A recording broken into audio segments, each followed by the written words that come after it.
First and foremost, I think at the very top of the list of what is necessary, other than the law for equality, it is social awareness. That's the first and foremost thing, because that's what changes the mindset of society. That's what, it adds on to the protection that democracy and the law can give you. It actually makes the difference, and it was evident, and it's very evident in South Africa with the crimes and so forth. The law is not enough. Even if you don't want to get married, at the end of the day, at least, knowing very well that, you cast a vote in democracy, you want to know that you at least have the same privilege, to which it shouldn't even be a privilege. It should be a basic right. So I think it's for the LGBTI community to understand themselves.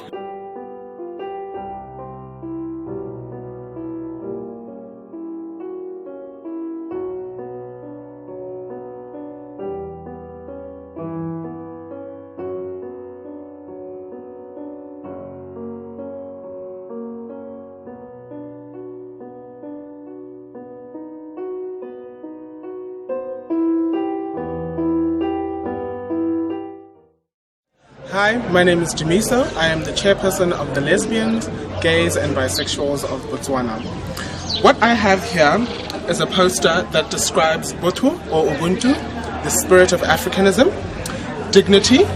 As a human, you deserve dignity. Peace, that we come with and of peace. And humanity, the basic form of human nature. Lesbians, gays and bisexuals are humans as well. Hi, welcome to the Sayamanda Project, and we're here today to discuss the legal protections, freedoms and rights entrenched in South Africa's constitution, and try to explore these within the context of the day-to-day lives of people of sexual and identity diversity.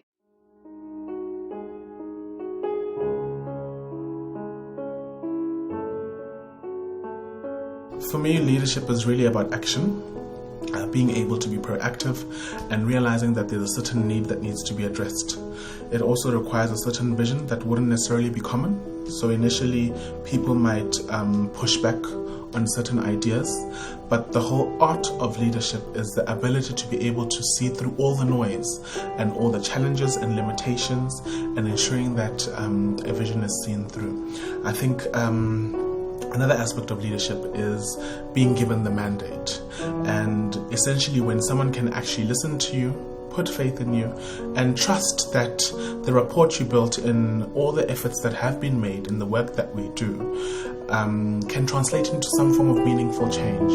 And I think that's something that has always been the driving force behind my activism and behind the collaborative efforts that I've got.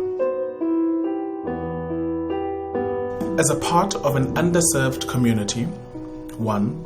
Number two, that is largely or was largely dominated by HIV-related funding. And number three, dependent or subject to the narratives of a donor for that year or that period of 2 to 3 years when they will be financing interventions. I think the understanding was that us as young people, with our naivety, our passion, our drive and our commitment to ensuring that our rights are respected, led to us understanding that we have to challenge some of the common narratives within our civil society. And essentially, this really came about with the ability to control and determine the path that we'd like to take. So when we sat down and said we wanted a thriving young sexual minority community, what did that mean? That essentially meant controlling the narrative, establishing ourselves and learning through experience.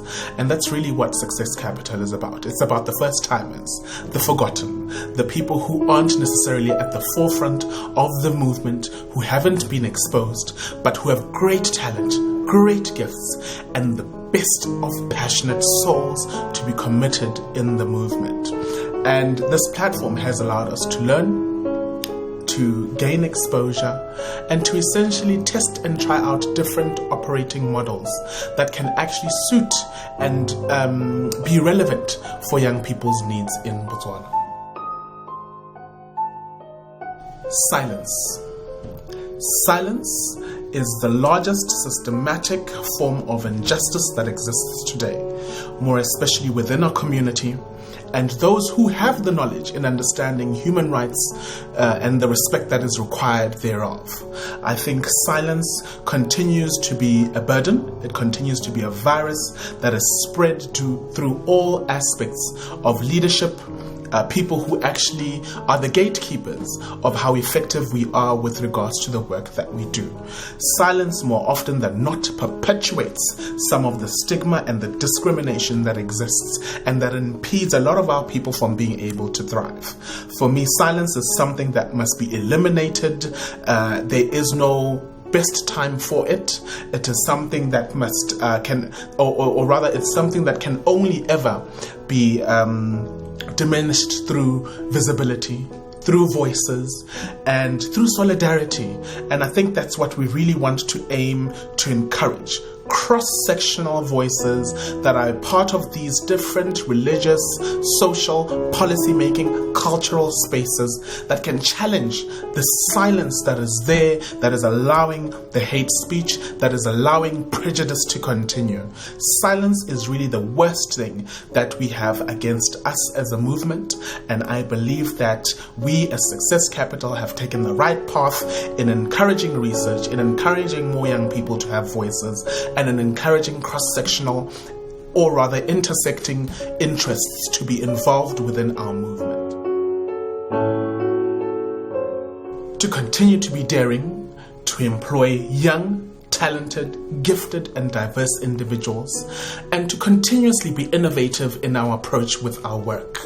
We believe in engaging young people not just at implementation stage as beneficiaries, but also in formulating and informing us at grant-making stage, at allowing us to strategically ensure that the interests of young people are in place, something that is not common in civil society or within our movement. And this is an important thing, that we can continue to ensure that we are relevant, to ensure that we are future fit, and to ensure that we can make a meaningful impact in the lives of those around us.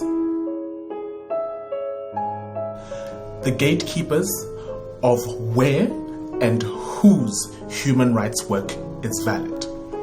Underlying the reliance on data that is usually built on averages, statistical causation, or otherwise, leaving little window for outliers.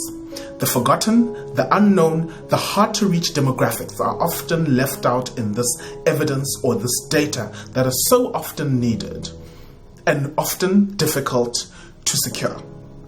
That is where our competence as Success Capital lies, is that we can reach these hard-to-reach demographics, reshape the narrative of the information that's required, and ensure that their lived experiences are at the forefront of our mandate. We have a long way to go, but we're excited, we're passionate, and we're talented enough to break the barriers. It's not about who will allow us, it's about who will stop us.